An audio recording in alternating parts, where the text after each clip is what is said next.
The example of patent, we have a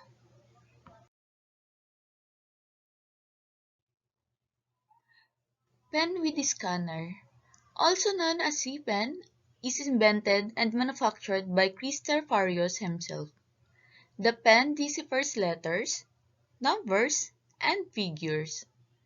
Text can easily be transferred to a computer easily. The patent for the pen scanner was granted in the year 1998.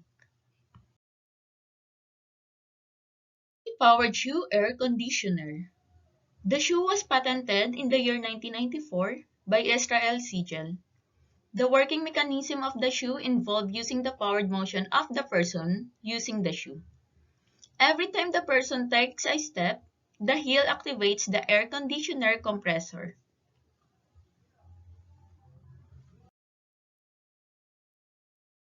Steel kidneys or dialysis machine. The patent for steel kidneys was granted in the year 1946 by Niels Alwol.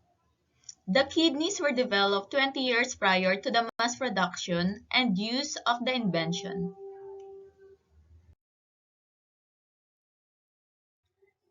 Titanium screws and fixing teeth.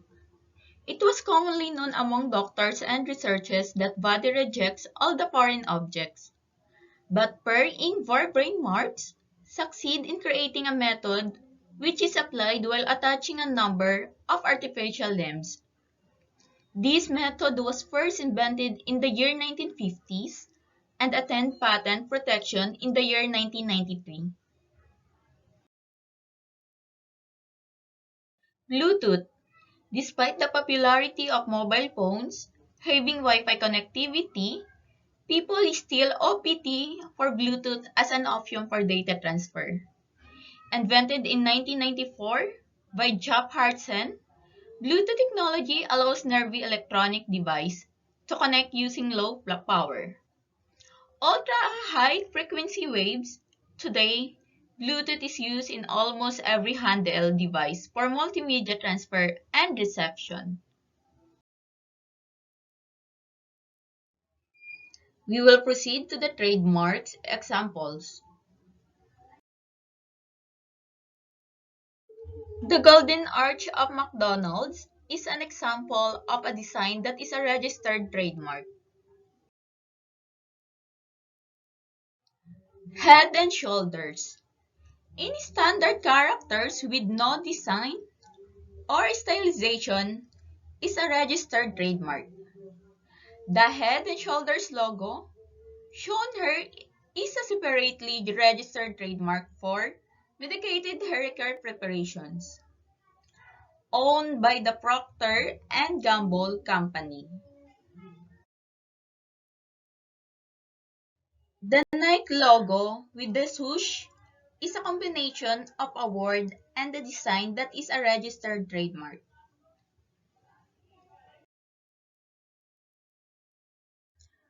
Google is an example of trademark. Google in standard characters with no design or stylization is a registered trademark owned by Google. LLC for many goods and services.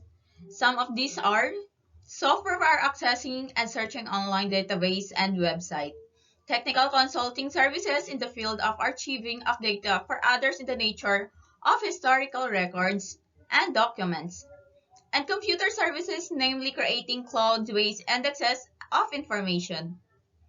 Google also has multiple registered designs and stylized font for the word Google for goods and services like computer hardware and bill payment services. The letters in the Google shown here are specific colors and are in specific order and font style. These make up the features of the trademark. Let's proceed to those examples of copyright. Literary works. Any work that is expressed in words, numbers, or any other verbal and numerical symbols, but isn't an audiovisual work, is considered a literary work that includes such things as manuscript, books, phone records, cards, desks, film, and tapes, among some of the written materials that are considered protected under copyright law. On a much narrower level, such things as novels, short stories, letters, movie scripts, cooking recipes, email message, mathematical proofs, and computer program also qualify as original works of creative expression and are protected under copyright law.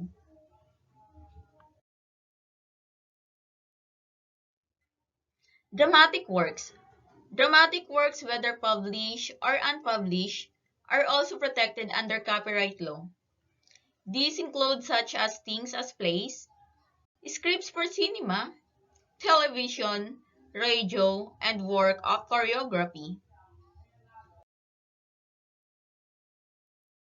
Musical works and accompanying words.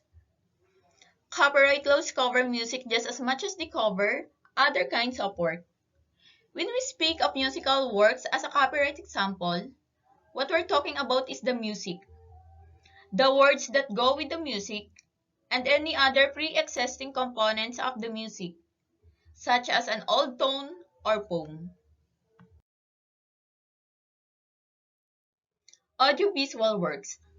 The category of motion pictures and audiovisual works is all about series of images that you intended to portray alongside music or some other kind of audio effect. You can put films and movies under the category of motion pictures. However, the truth is that films and movies often involve a lot of elements to them and have a far greater reach than an audiovisual work. The first step to fighting infringement of copyright in this area is to have an intimate understanding of copyright statutes and an awareness of all types of work you can potentially protect under copyright law.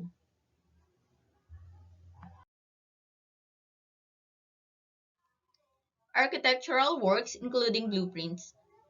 In 1990, Congress passed the Architectural Works Copyright Protection Act, which explicitly provides copyright protection to original designs of architecture in virtually any form, including architectural plans, drawings, and buildings themselves.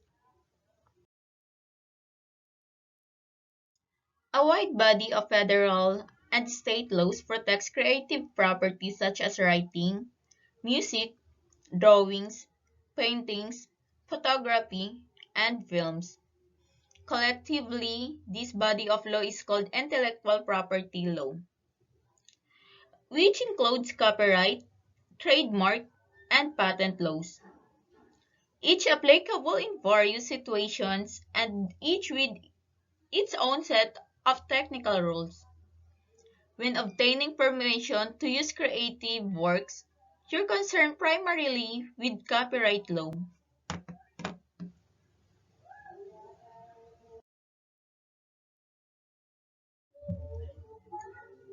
However, trademarks, trade secrets, and publicity and privacy rights sometimes come into play when permission to use certain types of works is sought.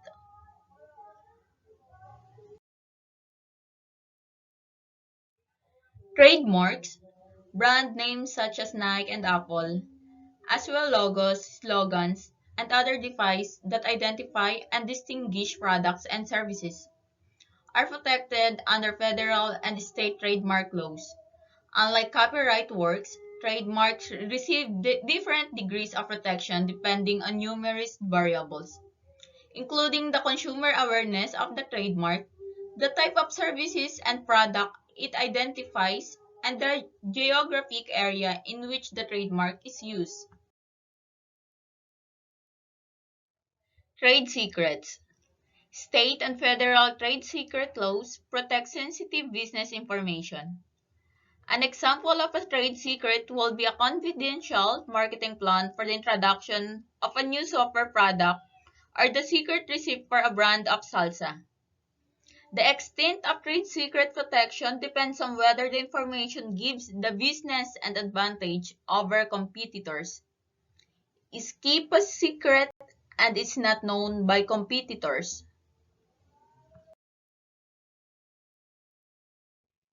Right of publicity. A patchwork of state laws known as the right of publicity protects the image and name of a person. These laws protect against the unauthorized use of a person's name or image for commercial purpose. For example, the use of your picture on a box of cereal. The extent of this protection is varies from state to state.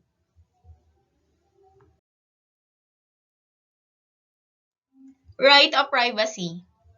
Although not part of intellectual property laws, state privacy laws preserve the right of all people to be left alone. Invasion of privacy occurs when someone publishes or publicly explodes information about another person's private affairs. Invasion of privacy laws prevent you from intruding on, exposing private facts about you, or falsely portraying someone. The extent of this protection may vary if the subject is a public figure, for example, a celebrity or a politician.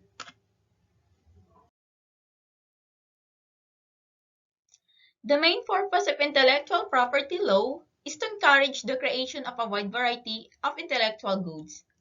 To achieve this, the law gives people and businesses property rights to the information and intellectual goods they create, usually for a limited period of time.